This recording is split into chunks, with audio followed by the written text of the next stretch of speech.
5월 18일 오늘의 말씀은 에스더 6장입니다. 그날 밤에 왕이 잠이 오지 아니하므로 명령하여 역대 일기를 가져다가 자기 앞에서 읽히더니 그 속에 기록하기를 문을 지키던 왕의 두 넷이 빅다나와 데레스가 아하수에로 왕을 암살하려는 음모를 모르드게가 고발하였다 하였는지라. 왕이 이르되 이 일에 대하여 무슨 종기와 관작을 모르드게에게 베풀었느냐 하니 접근 신하들이 대답하되 아무것도 베풀지 아니하였나이다 하니라. 왕이 이르되 누가 뜰에 있느냐 하매 마침 하만이 자기가 세운 나무에 모르드게 달기를 왕께 구하고자 하여 왕궁 바깥뜰에 이른지라.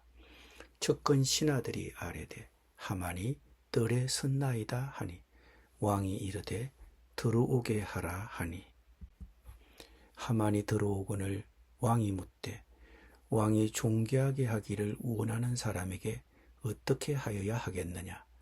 하만이 심중에 이르되 왕이 존귀하게 하기를 원하시는 자는 나 외에 누구리요 하고 왕께 아뢰되 왕께서 사람을 존귀하게 하시려면 왕께서 입으시는 왕복과 왕께서 타시는 말과 머리에 쓰시는 왕관을 가져다가 그 왕복과 말을 왕의 신하 중 가장 존귀한 자의 손에 맡겨서 왕이 존귀하게 하시기를 원하시는 사람에게 옷을 입히고 말을 태워서 성중 거리로 다니며 그 앞에서 반포하여 이르기를 왕이 존귀하게 하기를 원하시는 사람에게는 이같이 할 것이라 하게 하소서 하니라.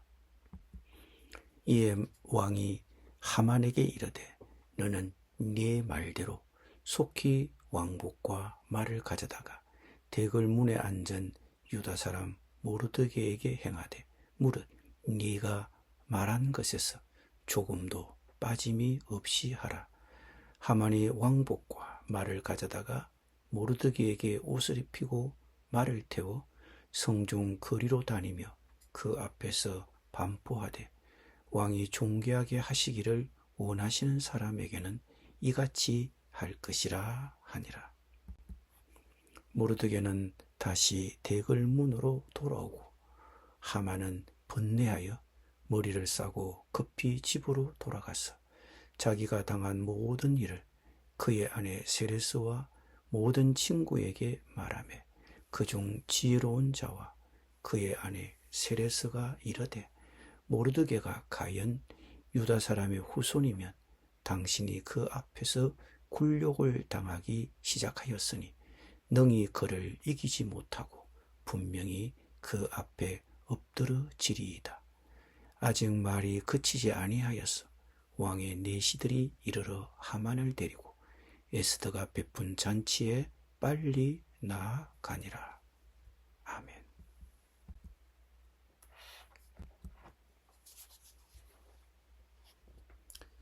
하나님께서는 종종 사람들의 밤 잠자리에서 당신의 뜻을 알려주시는 경우가 있습니다.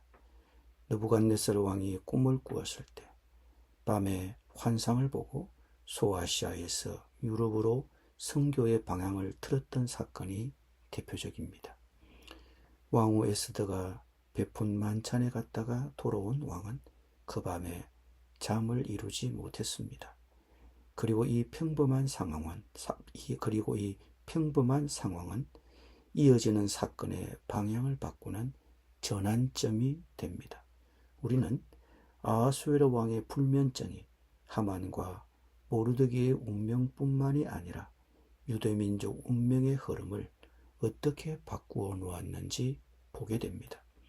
왕은 잠이 오지 않자 신하에게 자신이 통치기간 동안의 역사를 기록한 책을 가져와 자기 앞에서 읽어달라고 했습니다.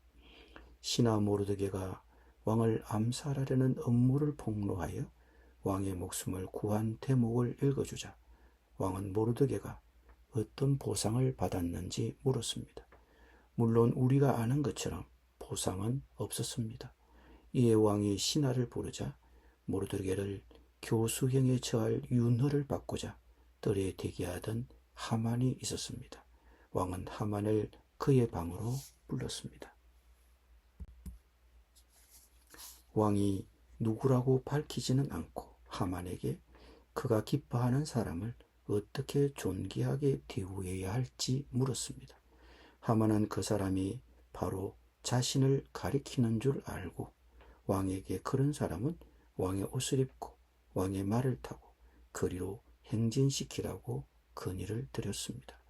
왕은 그것이 좋은 생각이라고 생각하여 하만에게 유대인 모르드게를 왕의 옷을 입히고 왕의 말을 타고 거리로 행진시켜 그를 특별히 대우하라고 명령했습니다.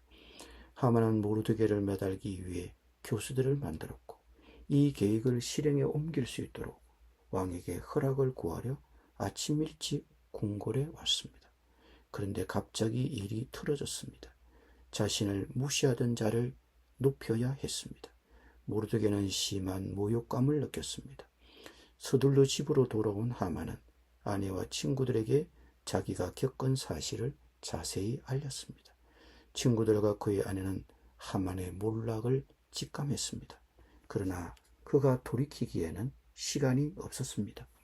왕이 보낸 사자들이 에스더가 베푼 잔치에 하만을 데려가기 위해 이미 문 앞에 와 있었습니다. 그는 시간에 쫓기고 있었습니다. 우연의 일치가 연속되고 있습니다. 모르드게를 매달기 위해 하만이 세운 교수대, 하만이 업무를 꾸민 그 밤에 잠 못 이루는 왕, 왕들의 기록을 읽는 중에 발견한 모르드게의 공로, 영화롭게 된 모르드게, 굴욕감에 분민하는 하만, 하만의 몰락을 직감하는 주변 사람들, 빠르게 진행되는 사건들, 시간에 쫓기는 하만. 이러한 우연의 일치들 중에 어느 것 하나도 예견이 가능한 것은 없습니다. 그러나 세상에 우연은 없습니다. 우리 인생의 모든 사건은 단순한 우연이 아니라 우리 인생을 향하신 하나님의 주권적인 섭리의 결과입니다. 룻기 이야기에 보면 룻이 가서 베는 자를 따라 밭에서 이삭을 줍는데 우연히 엘리멜렉의 친족 보아스에게 속한 밭에 이르렀더라는 말이 나옵니다. 룻은 신앙을 따라 힘든 길을 선택했습니다. 자신의 고향을 떠나 베들레헴에 와서 이삭을 주우면서 생활해야 하는 극빈청의 삶이었습니다. 그러나 룻기에 보면 룻의 인생에는 하나님의 섭리가 있습니다. 성경은 우연히 보아스의 밭에 이르렀다고 말합니다. 사람의 우연은 언제나 하나님의 섭리이며 하나님의 계획하심입니다. 룻기는 나오미와 룻 그리고 보아스의 대화와 행동으로 가득 차 있지만 그 모든 인간의 대화와 행동 뒤에는 하나님의 섭리가 있음을 알려줍니다. 오늘 잠 못 이루는 아하수에로 왕이 그의 왕의 기록을 읽는 중에 발견한 모르드게의 공로를 발견하고 뒤이어 이어지는 우연의 연속은 하나님의 섭리입니다. 이는 우연의 일치처럼 보이지만 하나님께서 일하고 계셨습니다. 그 우연의 일치도 에스더와 유대인 공동체가 3일간 금식 기도한 후에 일어난 사건들입니다. 내가 만나는 사람, 내게 주어진 환경과 사건은 모두 하나님의 섭리로 가득 차 있습니다. 하나님은 우리의 삶 곳곳에서 조용히 꾸준히 일하고 계십니다. 합력하여 선을 이룬 사건들은 단순한 우연의 일치가 아닙니다. 그것들은 하나님이 우리와 다른 이들의 삶의 여정을 주권적으로 다스리신 결과입니다. 우리의 과거를 되돌아보는 시간을 가져봅시다.